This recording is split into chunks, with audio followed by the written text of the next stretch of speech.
Alastor Mad Eye Moody had a regular wand as well as his magical staff.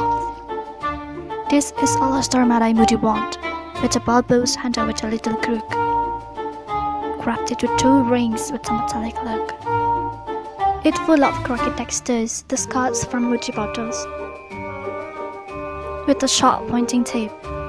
Little is known about this wand, and none of land, wood, and coal.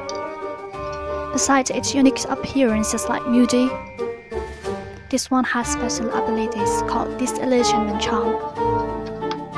It is possible that Barty Court Jr. stole it from Alastor in 1994.